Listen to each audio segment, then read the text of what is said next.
قدیم زمانوں میں ایک وسیع و عریض سلطنت پر سلطان محمود غازی کی حکومت تھی۔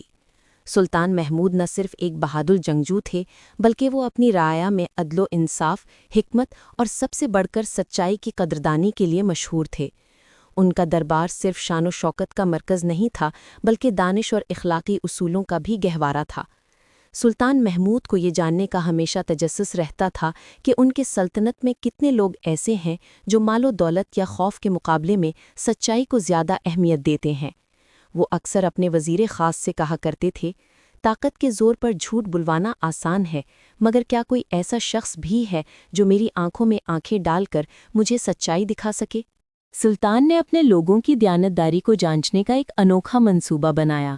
انہوں نے شہر کے تمام ماہر اور مشہور کاریگروں کو بلایا اور انہیں سونے کے مہنگے ترین دھاگے سے بنے ہوئے ایک خاص کپڑے کا تھان دکھایا جو بیرون ملک سے بڑی مشکل سے منگوایا گیا تھا۔ بادشاہ نے اعلان کیا کہ اس کپڑے سے ان کے لیے ایک ایسا شاہی جبہ یعنی لمبا کوٹ تیار کیا جائے جو اس قدر شاندار ہو کہ پہلے کبھی نہ بنا ہو۔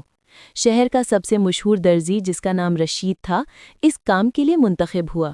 رشید ایک غریب مگر انتہائی ہنرمند شخص تھا۔ اس کی سب سے بڑی خوبی یہ تھی کہ وہ کام میں کمال کی صفائی رکھتا تھا اور اس کے کام میں کبھی کوئی کمی نہیں آتی تھی۔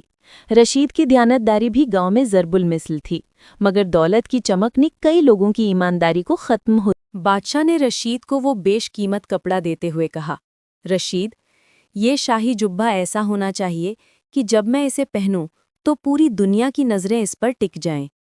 اس کے عوض تمہیں منہ مانگا انعام دیا جائے گا، لیکن اگر اس جبے میں رتی برابر بھی نقص ہوا تو تم اپنے انجام کے ذمہ دار خود ہوگے۔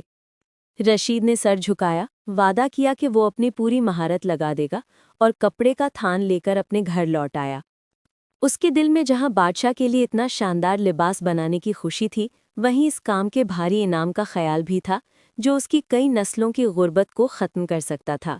جب رشید نے شاہی جبے کی کٹنگ شروع کرنے سے پہلے کپڑے کو بچھایا اور نہایت احتیاط سے جانچا تو اسے ایک سخت ترین صورتحال کا سامنا کرنا پڑا۔ کپڑے کے بالکل درمیان میں، جہاں جبے کا سب سے اہم اور واضح حصہ بننا تھا، وہاں ایک بال برابر کا نقص موجود تھا۔ یہ نقص اتنا معمولی تھا کہ اگر اسے کاٹ کر ہٹایا جاتا تو شاید جبے کی لمبائی یا شان میں معمولی فرق آ سکتا تھا، مگر اگر اسے وہیں چھوڑ دیا جاتا تو دور سے نظر نہ آتا۔ اس کے باوجود ایک ماہر کی نظر میں وہ نقص واضح تھا۔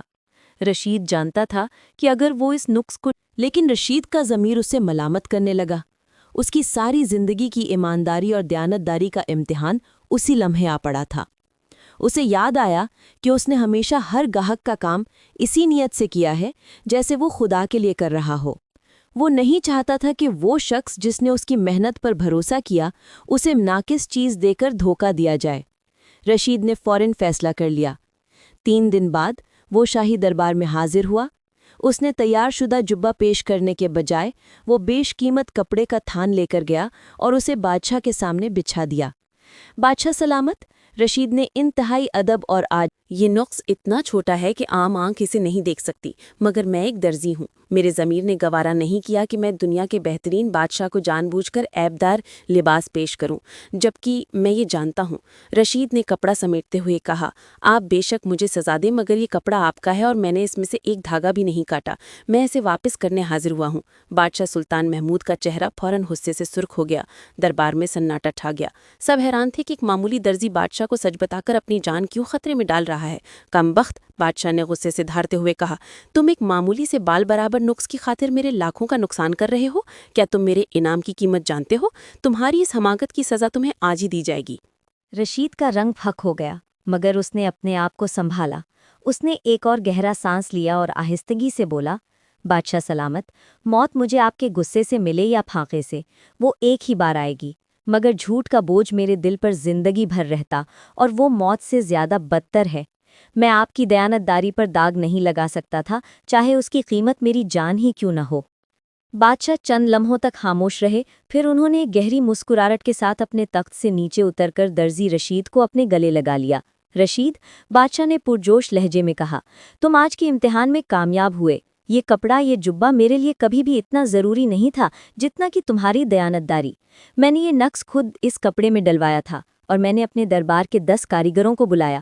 ان سب نے یا تو جھوٹ بولا یا اسے چھپانے کی کوشش کی۔ ان سب نے کپڑے کو کاٹ کر جبہ بنایا اور نقش کو مہارت سے اندر چھپا دیا، یہ سوچ کر کہ انہیں انعام مل جائے گا۔ بادشاہ نے دربار میں موجود لوگوں کو مخاطب کیا اور کہا، یاد رکھو، جو شخص اپنے ضمیر سے سچا ہو وہ کبھی بھی اپنے بادشاہ سے جھوٹ نہیں بولتا۔ رشید نے دولت کے لالچ اور میری سزا کے خوف دونوں کو ٹھکرا کر سچائی کا ساتھ دیا۔